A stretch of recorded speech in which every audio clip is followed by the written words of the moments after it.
just one little thing I have to tell you. I'm not making a music video. Oh, that's sad.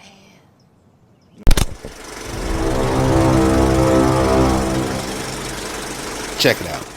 B.a.p.s is a feel-good, fish-out-of-water urban fairy tale of how two Georgia belles become princesses. Improbable? Yes, but that's why it's a classic hood fantasy. Check it out.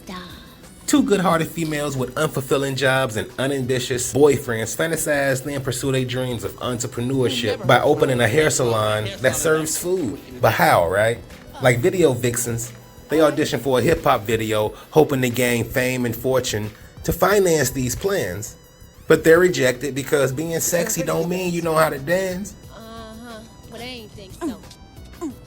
My boss is doing a music video. However, they get spotted and recruited for a different type of role by this millionaire's assistant to make his boss's last days wholesome and happy by catfishing as his lost love's granddaughter.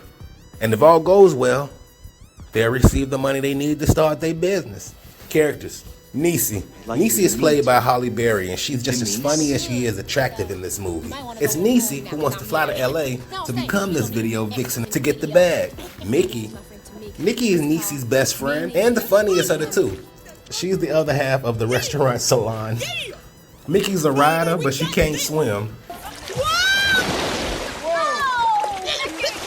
Donald Blakemore is the dying multimillionaire who, as a teen, fell in love with his family's black maid. She was probably around the house looking real good, dusting and bending over and stuff. When his family found out, they fired her and married him off, but he's been sprung ever since. Manly is like Alfred from Batman to Mr. Blakemore. They even joke about it. Manly will do very nicely, thank you.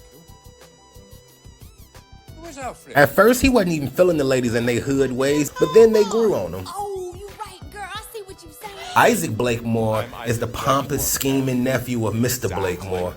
That's who was offering Niecy the $10,000 to pretend to be the granddaughter of Mr. Blakemore's long-lost love. And he was on BS with that conniving Antonio guy. He's the catalyst and antagonist for what ensues. Antonio? That's the dying millionaire's personal assistant. He's who conspires with Isaac to steal his boss's money. $10,000. Ali and James start off as scrubs with good intentions, but they lazy and trifling. They're the boyfriends of Niecy and Mickey. You don't even know why we late. Y'all ain't got no jobs. We've been thinking about putting applications in for the last month, baby, but you know, the buses don't run everywhere. I'm about to be the Happy D video. B.a.p.s is a funky, fun rags to riches movie. Not only for females, but for fellas as well. I enjoyed the exaggerated urban nuances that exemplified much of the film. The fashion that it presented, from the gold caps to the big weaves and the fitted outfits. As a guy, I really didn't mind. For ladies, it just hit different though. They relate to this movie on a whole different level. I also give credit to Robert Townsend, who directed, and Troy Bayer, the writer. I give them both credit for carefully tap dancing on the line of satire and stereotyping black females as caricatures. Caricatures? Y'all know what I'm trying to say. Even B.a.p.s had some lessons to walk away with. Lesson: cherish love and act upon your feelings before it's too late. Alfred hooked me up. He called me late last night and insisted that we come out right away. Wait, James here too? Yep. Niecy, I don't know if you want to stay here. All I know is I've had one dream, and one dream only since high school, and that's to be with you. Lesson: don't be ashamed of who you are. If you're bold, be bold. Booyah. Lesson: there's more to life than having money. Money makes people do the strangest things. Lesson: soul food without that pork is far more healthier for you. My soul food is created to nourish the soul. Okay, I ain't used pork since Thelma was on Good Times about to marry eBay, the African prince. Oh, I don't know what you put in that meal last night, But anyway, when you see it, check out Mr. Blakemore. Mr. Blakemore knew from the beginning that them girls was trying to hustle him. I don't think he minded because he wanted to show them how to properly become B.a.p.s, you know, black American princesses before he died.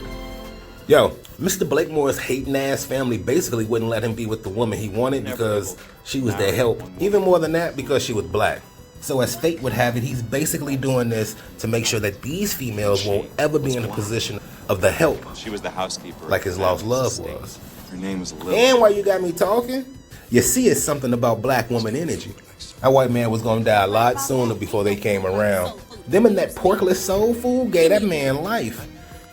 Give me your plate.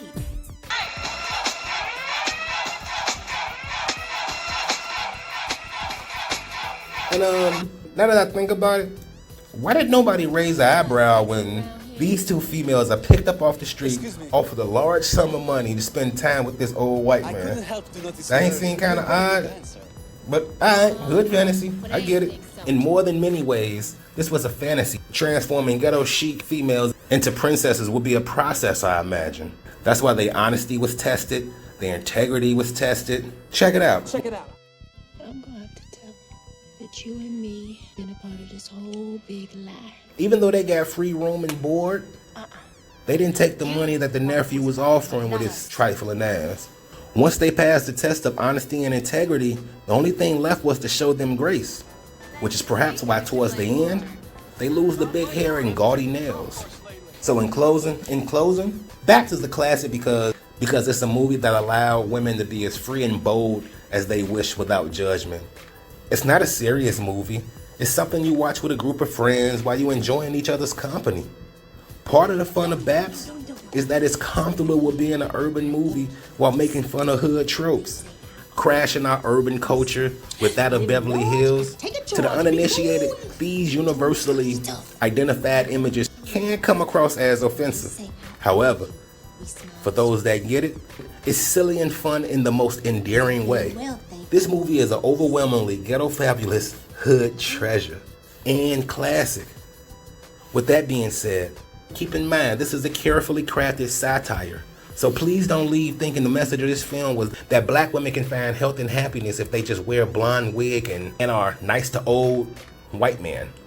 I'm saying as ostentatious as it's presented, these women was hustlers trying to start a business. Silly as hell, but still about that grind.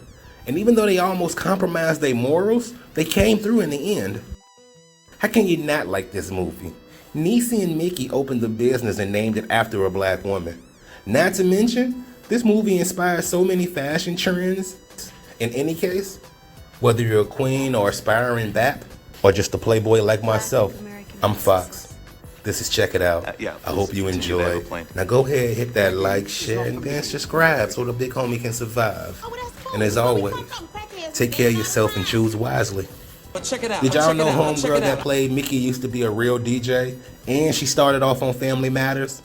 Was it just me or was Halle Berry's performance here very similar to Brenda from the Scary Movie franchise? How do you flush number one? Yo, that bidet scene, probably the funniest part in the movie. You just turn these two handles right here.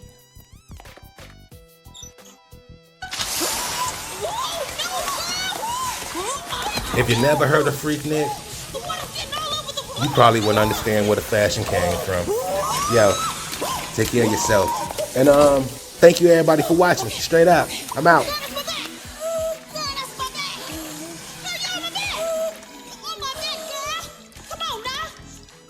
Is everything all right? Oh, look at her trying to show out. She wrong for that. Oh yeah, I got this. Your name is etched in my heart. Shakira, right? Keisha. I went to school with her. Why did you have to burn my toast, baby? Girl, don't pay him no mind. He think he Dolomite. I don't want to hear nothing, Nisha. Not another word, another phrase, another syllable. Hey, shut up. I'm the captain of this doggone ship. If it's too hot in the kitchen, Nisha, leave. Damn, lady love in the flesh. Ain't nothing like a brother who practices what he preaches. Ah! Leon! Oh, I loved you. Wait, exhale. I want to exhale. I want to exhale. Howard Hewitt! Oh, I've been a fan of yours. Since you was with Charlemagne, you had the big afro. Heavy D! Heavy! Oh, heavy! Wait a minute. Ain't you that girl that hit the other girl in her face with your hair? Uh-huh. Can you believe he gonna accuse me of hitting everybody with my hair? He hit nobody with my hair. I did hit a few of them, though, because I was rooting for you. I wanted you to win. I ain't like that song no way.